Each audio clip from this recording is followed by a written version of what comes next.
हम बिल की बात कर रहे हैं। बिल यानी कि विधेयक, ये बिखरी हुई चीज़ है, इसको मैं एक साथ करता हूं जिससे दिमाग एकदम क्लियर रहे। विधेयक, विधेयक आप लोगों ने कौन कौन सा देखा भैया? आप लोगों ने देखा मनी बिल, मनी बिल इसको आप धन विधेयक कहते हो। फाइनेंस बिल, फाइनेंस बिल इसको आप वित्त विधेयक कहते हो। Constitutional amendment bill, constitutional amendment bill इसको आप संविधान संशोधन विधेयक कहते हो। और एक और क्या बताया? साधारण, ऑर्डिनरी बिल, ऑर्डिनरी बिल ना। ये अब सेंटर, सेंटर केंद्र की बात कर लेते हैं। सेंटर मतलब पार्लियामेंट, सेंटर बोल रहा मतलब कौन? पार्लियामेंट ना। इधर स्टेट बोला मतलब क्या बोला? स्टेट लेजिस्लेचर मतलब राज्य का विधानमंडल ना, राज्य की बात हो गई। उत्पत्ति के आधार पर मैंने आपको बताया कि बिल क्या होते हैं। गवर्नमेंट बिल होता है जिसको हम क्या बोलते हैं? हिंदी में क्या बोलते हैं? शासकीय या फिर सरकारी बोलते हैं।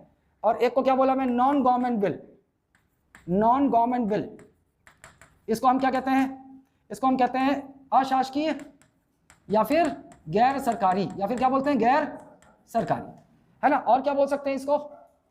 निजी, निजी विधेयक, निजी विधेयक ये बोल सकते हैं। और इंग्लिश में क्या बोलते हैं इसको? Private member bill. क्या बोलते हैं? प्राइवेट मेंबर बिल या प्राइवेट बिल बोल देते हैं, प्राइवेट मेंबर बिल या प्राइवेट बिल। गवर्नमेंट बिल किसको बोलते हैं? जो एक मिनिस्टर लेकर आता है, मंत्री लेकर आता है, मंत्री। और ये नॉन गवर्नमेंट या शासकीय किसको बोलते हैं? जिसको केवल मेंबर लेकर आता है, मेंबर, जो मिनिस्टर नहीं है, केवल मेंबर है। ठीक। अब मेंबर कौन कौन हो सकते हैं? या तो आप एमपी बोल लो, जब केंद्र की बात करोगे तो एमपी, राज्य की बात करोगे तो कौन? एमएलए, एमएलए बोलोगे, विधायक, सांसद और विधायक, जो मंत्री नहीं। और ये सांसद, केंद्र में जो मिनिस्टर, जो सांसद है वो मंत्री भी है। और राज्य की बात करें तो केंद्र में जो राज्य में जो मेंबर है राज्य विधानमंडल का, स्टेट लेजिस्लेचर का, वो मंत्री भी है, राज्य में मंत्री है। क्लियर बात? तो सबसे पहली बात आ गई कि भैया कौन कौन से गवर्नमेंट बिल है? ये गवर्नमेंट बिल है, मतलब केवल मंत्री ला सकता है केंद्र में, और राज्य में ये भी गवर्नमेंट बिल है। इसकी बात करें तो ये भी गवर्नमेंट बिल है। ये आपको मैं बताऊंगा पार्ट 5 में आऊंगा ना, तो इसका ओरिजिन कैसे कैसे क्या प्रोसेस है सब बताऊंगा, अभी ज़्यादा हो जाएगा। ये भी गवर्नमेंट बिल है। मंत्री मतलब केवल सदस्य नहीं ला सकते ना, ना राज्य में ना केंद्र में। ये गवर्नमेंट बिल भी हो सकता है और नॉन गवर्नमेंट बिल भी हो सकता है। ये भी, ये यहाँ की बात करेंगे राज्य में, तो राज्य में ये आता ही नहीं, संविधान संशोधन विधेयक राज्य में आ ही नहीं सकता। ठीक। इसकी बात करें तो ये भी दोनों है, जीबी भी है और एनजीबी भी है। और इसकी भी बात करेंगे तो ये जीबी भी है और एनजीबी भी है। ठीक, ये हो गया। एक और चीज, और क्या बताया था इसके साथ में? हाँ, इसको मैं मिटा देता हूं, ये क्लियर। अब इधर आइए।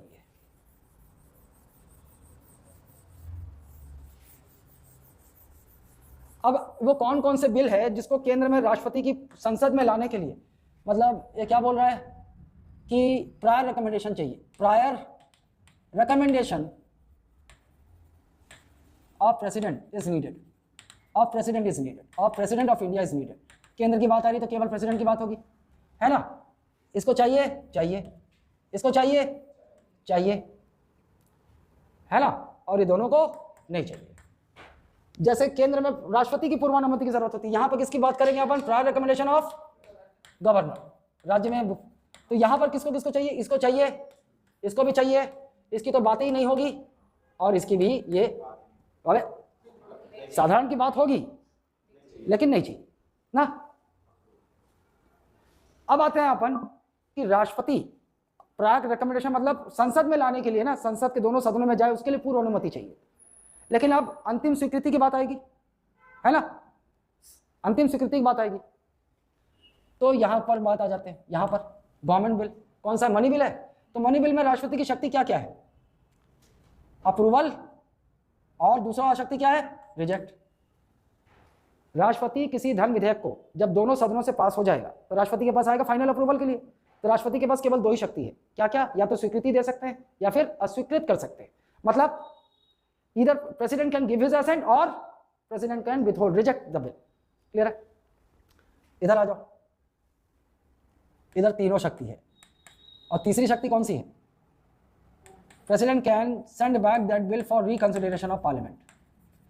संसद को पुनर्विचार के लिए लौटा सकता है। क्लियर है बात? हाँ, तीनों शक्ति, राष्ट्रपति की 3 शक्ति बताया था आर्टिकल 111, तीनों शक्ति है। फिर आ जाते हैं अपन सीएबी, एक संविधान संशोधन विधेयक पर ना। इस पर राष्ट्रपति के पास केवल एक ही शक्ति है, ओनली एक ही शक्ति है, उसको अप्रूवल देना ही पड़ेगा। ना तो वो एक संविधान संशोधन विधेयक को रिजेक्ट कर सकता है ना रिकंसिडरेशन दे सकता है। क्लियर बात, अप्रूवल देना पड़ेगा। इसके लिए एक आप याद रखना, 24th कॉन्स्टिट्यूशनल अमेंडमेंट बिल 1971 अधिनियम एक्ट 1971, ये किससे बाध्य किया गया है राष्ट्रपति को कि अगर संसद के दोनों सदनों ने एक संविधान संशोधन विधेयक को पास कर दिया है तो राष्ट्रपति को अपनी स्वीकृति देनी ही पड़ेगी। ये संविधान संशोधन किया गया 24वां संविधान संशोधन, 24वां है कि 25वां है, पहले बताया हूं ना मैं, एक बार 24 बताया हूं ना, पक्का? हाँ, मैं कंफर्म कर रहा हूं, 24वां ही है, ठीक। क्लियर बात? इसको आ जाओ, यहां भी तीनों शक्ति, स्वीकृति या फिर रिकंसिडरेशन। ये रिकंसिडरेशन जो बोल रहा हूं हिंदी में समझ रहे हो ना, या तो राष्ट्रपति स्वीकृति दे सकते हैं, या तो राष्ट्रपति अपनी स्वीकृति को रोक सकते हैं, मतलब रिजेक्ट अस्वीकृत कर सकते हैं, या फिर संसद को पुनर्विचार के लिए लौटा सकते हैं। President can send back that bill for reconsideration of parliament. Clear है? इधर आ जाओ, मैं वहां पर क्या क्या बता दिया आपको, प्रायर रिकमेंडेशन किसके किसके लिए चाहिए, प्रायर रिकमेंडेशन इसके लिए और इसके लिए। इधर आ जाओ, ये भी हो गया। चलो यहां पर भी जो शक्ति वहां है मनी बिल के लिए, वो शक्ति यहां भी है। क्या है? रिजेक्ट या फिर एक्सेप्टेंस या फिर रिजर्व कर सकते हैं बिल, आरक्षित कर सकते हैं। राज्यपाल राज्य के धन विधेयक को राष्ट्रपति के विचारार्थ आरक्षित कर सकते हैं। The governor of a state can reserve a money bill for the consideration of president. Clear है? इधर आ जाओ, यहां पर सब, ये भी रिकंसिडरेशन, ये भी और रिजर्व भी। मतलब राज्य के राज्यपाल राज्य के वित्त विधेयक को स्वीकृति भी दे सकते हैं, अस्वीकृत भी कर सकते हैं, राष्ट्रपति के विचारार्थ आरक्षित भी कर सकते हैं, और राष्ट्रपति के विचार के लिए राज्य विधानमंडल को पुनर्विचार के लिए लौटा भी सकते हैं, और रिजर्व मतलब राष्ट्रपति के विचारार्थ आरक्षित कर सकते हैं। बात क्लियर है?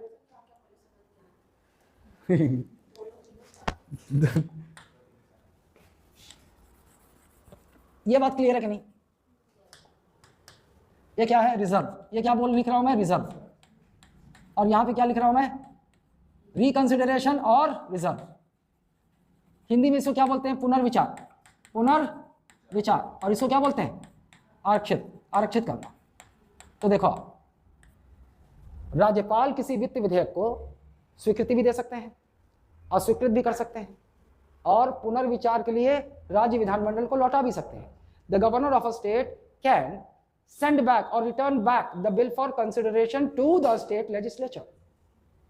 और ये क्या है? आरक्षित किसके लिए करते हैं? राज्यपाल, राष्ट्रपति के लिए। क्लियर है? हाँ, पहले इसको देखो, ये यहां तो सवाल ही पैदा नहीं होता, आता ही नहीं है, तो कोई शक्ति ही नहीं है। यहां पे आ जाओ, सब, ये भी कर सकते हैं, ये भी कर सकते हैं, ये भी कर सकते हैं, और ये भी कर सकते हैं। ये चार्ट बहुत इंपॉर्टेंट है, और शायद मैं पहली बार पढ़ा भी रहा हूं इस तरह से। ये सारे मैं पढ़ाता हूं इधर उधर हर जगह, लेकिन एक साथ बाउंड। यहां पर देखो, यहां भी अगर पुनर्विचार की बात करोगे आप, रिकंसिडरेशन ना, अगर राष्ट्रपति ने पार्लियामेंट के किसी बिल को रिकंसिडरेशन के लिए पार्लियामेंट को लौटा दिया है, पुनर्विचार के लिए संसद को लौटा दिया है, और अगर दोबारा वो सदनों से पास होकर आ जाता है, दोनों सदनों से पास होकर फिर से किसके पास आ गया? प्रेसिडेंट के पास, तो यहां पर president is bound to give his assent. मतलब राष्ट्रपति को अपनी स्वीकृति देनी ही पड़ेगी। यहां पर, यहां जाते हैं, वही यहां भी तो राष्ट्रपति भी, राज्यपाल भी तो कर सकते हैं ना। ये देखो यहां पर, तो यहां पर अगर हो गया ऐसा, रिकंसिडरेशन के लिए भेज दिया गया, तो यहां भी फिर वही, अगर एक सदन है, आपको पता है लेजिस्लेटिव असेंबली, लेजिस्लेटिव काउंसिल हर जगह होना जरूरी नहीं है, अगर है तो दोनों, अगर ये आ गया तो फिर इधर गवर्नर के पास पहुंचा, और गवर्नर भी वही है, bound to give his ascent,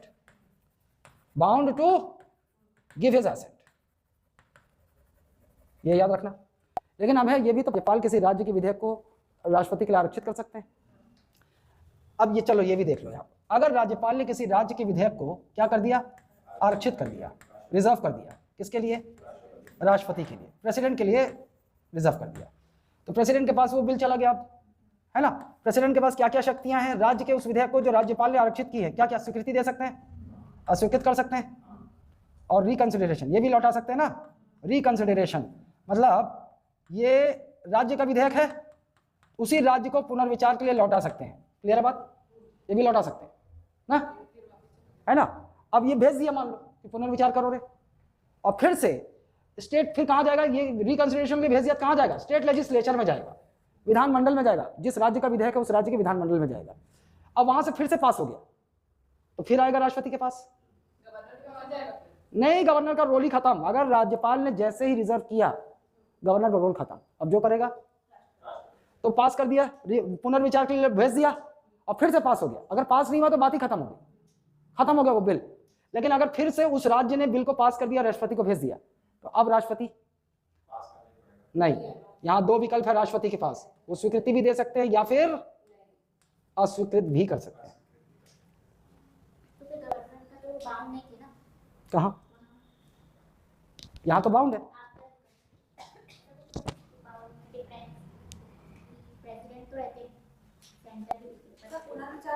हाँ, ये गवर्नर तो बाध्य नहीं थे। तो वो जो बात कहां से आ गई उसके दिमाग में, वो बात आ गई, वो हम लोगों ने पढ़ा ना, आर्टिकल 74। आर्टिकल 74 क्या है कि राष्ट्रपति को सहायता एवं परामर्श देने के लिए एक मंत्रिपरिषद होगी। What is article 74? There shall be a council of minister to aid and advise the president of India. ये 74 में है। ये जो मैं बात बोला कहाँ है? आर्टिकल 74 में। बिल्कुल स्टेट में ये बात गवर्नर के लिए कहाँ पर है?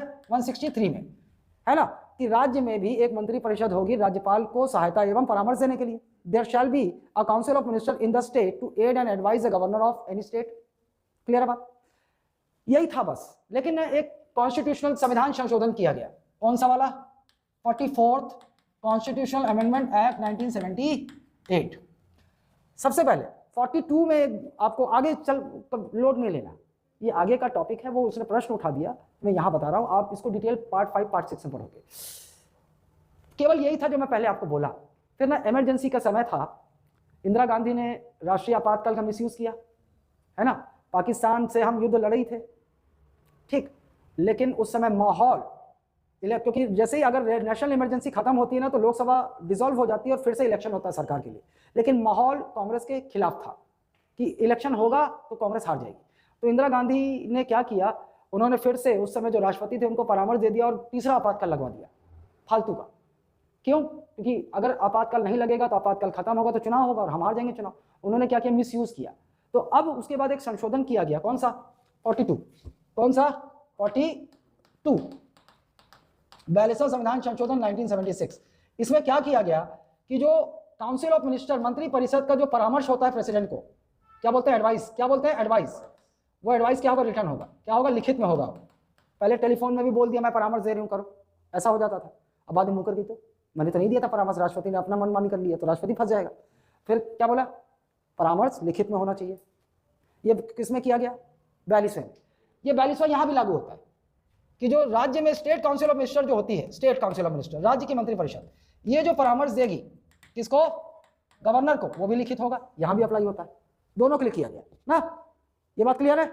लेकिन जब 44वां संविधान संशोधन हुआ 1978, इसमें यह बोल दिया कि जो काउंसिल ऑफ मिनिस्टर जो परामर्श राष्ट्रपति को देगी वो बाध्यकारी है। वो क्या है? बाइंडिंग है। That is binding upon the president. मतलब जो भी परामर्श केंद्रीय मंत्रिपरिषद राष्ट्रपति को देगी वो राष्ट्रपति को मानना ही पड़ेगा, मना नहीं कर सकते। ज्यादा से ज्यादा क्या कर सकते हैं? एक बार पुनर्विचार के लिए बोल सकते हैं। ज्यादा से ज्यादा क्या कर सकते हैं? एक बार पुनर्विचार कर लीजिए साहब लोग, और बोलेंगे नहीं नहीं हमने कर लिया पुनर्विचार, हमारा यही एडवाइस है, तो राष्ट्रपति को मानना पड़ेगा। लेकिन ऐसा कुछ राज्यपाल के लिए इसमें नहीं किया। मतलब केंद्रीय राज्य की मंत्रिपरिषद जिसका मुखिया कौन होता है? मुख्यमंत्री। अगर वो कोई परामर्श राज्यपाल को देगा तो राज्यपाल उसको मानने के लिए बाध्य नहीं है। The governor of any state is not, मतलब the advice tendered by state council of minister is not binding upon the governor. Unlike the advice tendered by Union Council of Minister is binding upon the President of India. By which constitutional amendment act this provision was added in the Constitution? ठीक है, आ रहा है समझ में? है तुम लोग इतना शांत हो गए जैसे लोरी वोरी सुना रहा हो साला।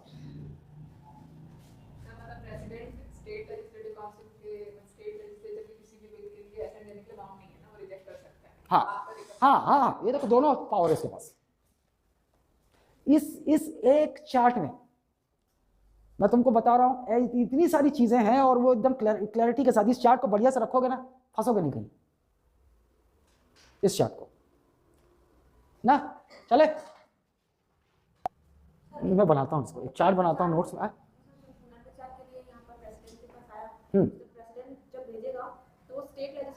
हाँ, राज्य का छत्तीसगढ़ ने भेजा था, छत्तीसगढ़ के गवर्नर ने रिजर्व किया था छत्तीसगढ़ का बिल, तो वो छत्तीसगढ़ के ही विधानसभा को जाएगा, स्टेट लेजिस्लेचर को ही जाएगा, विधानमंडल को जाएगा।